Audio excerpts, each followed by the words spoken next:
Racikan Berita 1. Assalamualaikum warahmatullahi wabarakatuh. Waalaikumsalam. Alhamdulillahirrabbilalamin. Di sini aja ya. Ya. Alhamdulillahirrabbilalamin. Allahumma sholli ala sayyidina Muhammad wa ala ali sayyidina Muhammad, amma ba'du. Tidak ada sehelai daun pun yang jatuh terhempas ke bumi di malam hari melainkan dengan izin Allah. Saya ketemu Bang Roy, Pak Roy Surya sama Dr. Tifa ini gak janjian, gak tahu kalau ada acara ini. Saya ada acara safar dakwah 10 hari di Medan. Ini hari keempat. Baru tadi jam 10 baru ada kabar kalau ada Mas Roy Surya sama Dr. Tifa di sini. Nah, ketemu sama beliau nih. Satu kamar sama saya di Bareskrim ya. Jadi saya mohon izin tidak bisa sampai tuntas karena 4:30 saya harus meluncur lagi perjalanan 2,5 jam dari sini, entah di mana daerahnya saya lupa tadi. Saya barusan khotib Jumat di tempatnya Pak Edi. Jadi kita diundang makan bersama di rumahnya beliau. Orang yang terdolimi juga ya. Nah, kurang lebih seperti itu. Baik, Bapak Ibu, coba perhatikan.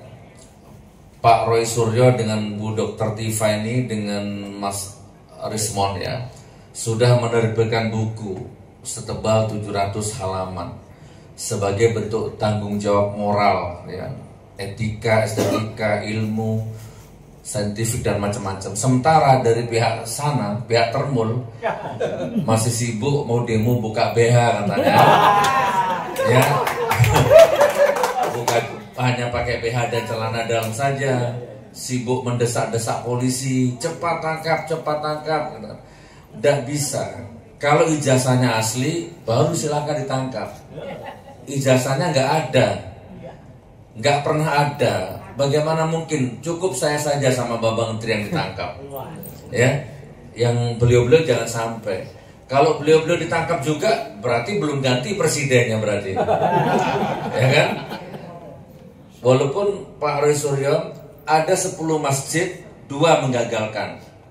Di Jakarta kemarin 10 masjid, 2 membatalkan. Di Medan 2 juga membatalkan. Katanya didatangi polisi. Nah ini saya juga heran, kok masih ada polisi intimidasi masjid-masjid ini. Padahal presidennya udah ganti. Nah ini tanda-tanda bahwa kekuatan geng Solo itu masih ada. Tapi sebagai umat Islam, sebagai pejuang di jalan kebenaran, haram hukumnya takut kepada siapapun termasuk geng Solo. Kan gitu ya. Nah, saya akan mengulang kata-kata saya yang saya sampaikan beberapa minggu yang lalu sama beliau juga di Malang. Bapak Ibu, di ruang sidang. Nah, jadi kalau saya Mas Roy Suryo debat di TV, walaupun sampai gontok-gontokan itu nggak ada kekuatan hukumnya. Ya cuman kekuatan opini tetap ada ya. Cuman kekuatan hukumnya nggak ada. Palsu, asli. Ya hanya gitu-gitu aja.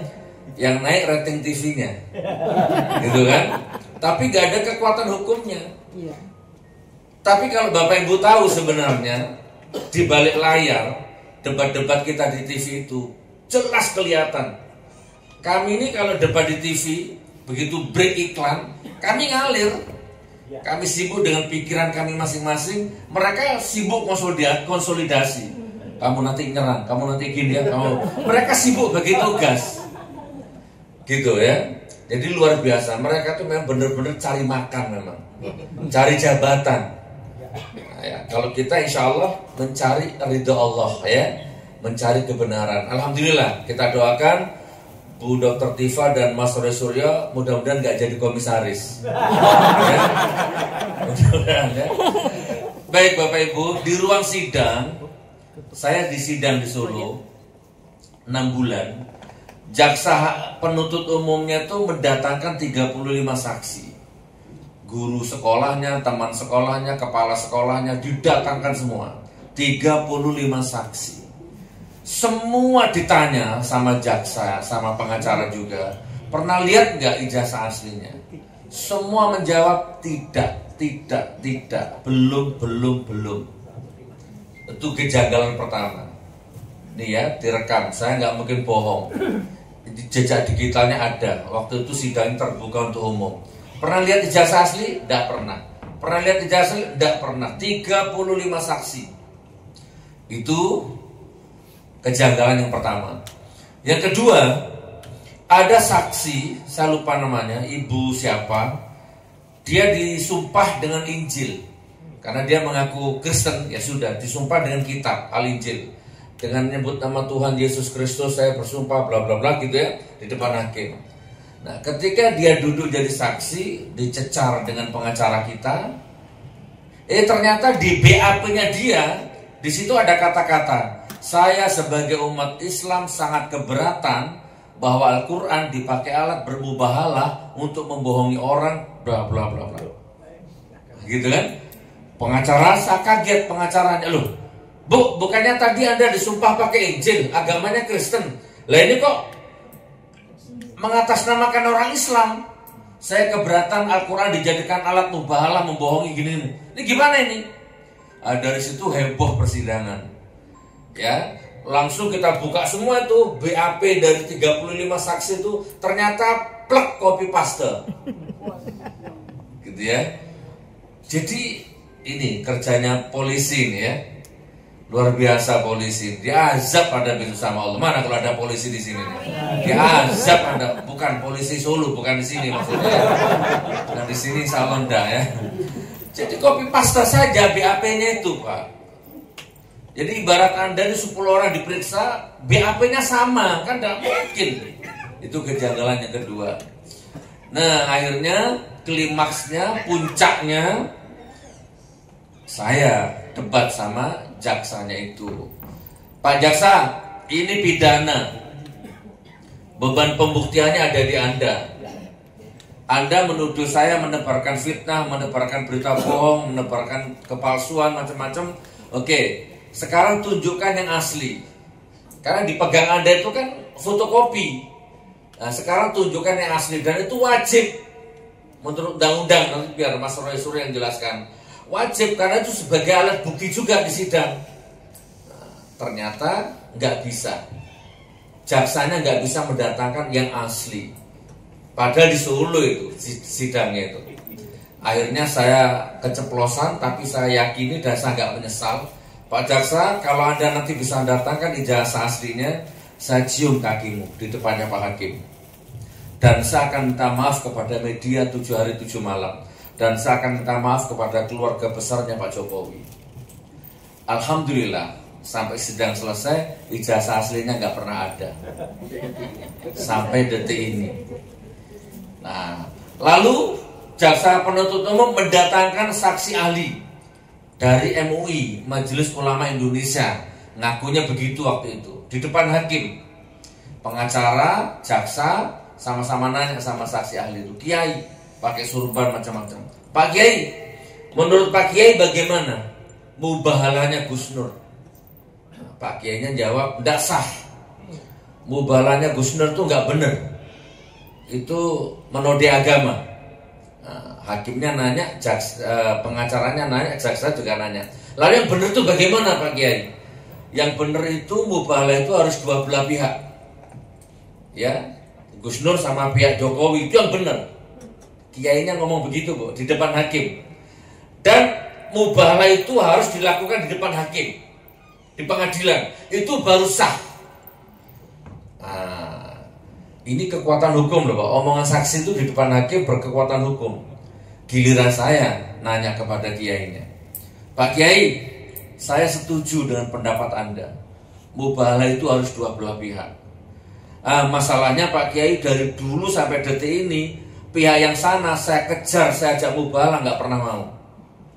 Itu yang pertama. Yang kedua, nah mumpung sekarang Pak Kiai di pihak sana, ayo kita mubahalah sekarang sama saya di sini. Kan dua belah pihak ini di depan hakim. Kiainya saya ajak mubahalah. Kalau saya salah, saya dilaknat. Tapi kalau Pak Kiai yang salah, Pak Kiai dilaknat. Ayo. Demi Allah Pak Kiainya tidak mau. Dan hakimnya tidak mengizinkan. Dan ini masih berlaku sampai sekarang. Barangkali di sini ada yang nyamar termul-termul ini. Nah, ayo, mubahalah sama saya. Hakul yakin sampai detik ini saya mengimani ijazahnya orang itu palsu dan gak ada. Terlepas dari risetnya Pak Roy Suryo dengan Bu Dr. Tifa ini, saya mengalami penderitaan batin, pengalaman batin sendiri. Jadi itu iman saya mengatakan bahwa memang tidak ada. Dan saya pertanggungjawabkan dunia dan akhirat.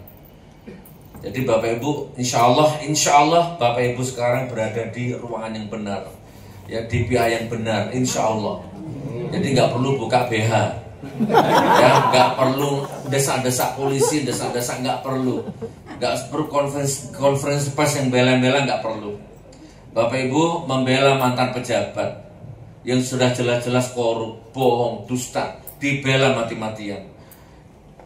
Ingat, catat omongan ini, bismillah, hotel ini saksinya, rezim terkutuk laknatullah, siapapun yang merapat ke sana, kiai, gus, habib, ulama, profesor, doktor, apapun merapat ke sana, dia akan hina dan dihinakan oleh Allah. Amin.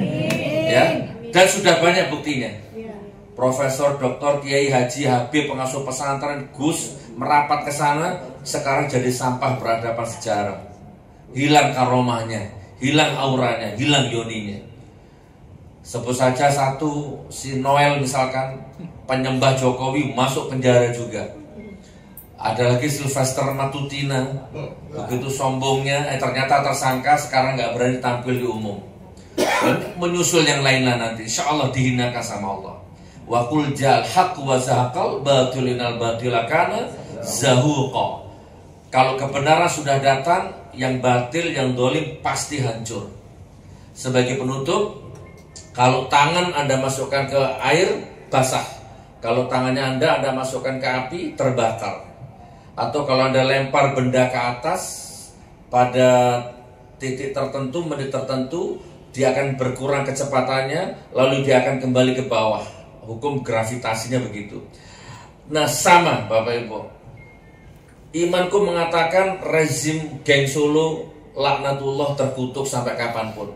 Dosanya terlalu besar.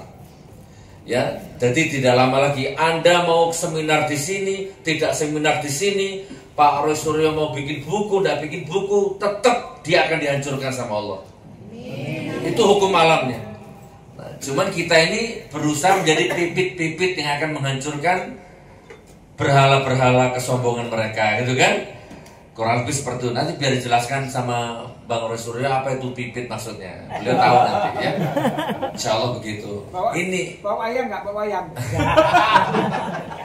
Selamat berjuang ya. Selamat berjuang, bantu doa, beliau support doa. Bukunya diborong. Saya belum beli bukunya. Hari ini saya beli ya. Beli bukunya karena insya Allah itu akan jadi nilai ibadah. Bantu doa, mudah-mudahan kezaliman ini akan segera dihancurkan sama Allah ya. Mulai dari pusat sampai daerah, Solo, Jakarta sampai Medan dihancurkan sama Allah. Insya Allah kalau kepalanya mati, ternak-ternaknya mati semua nanti. Insya Allah. Assalamualaikum warahmatullahi wabarakatuh.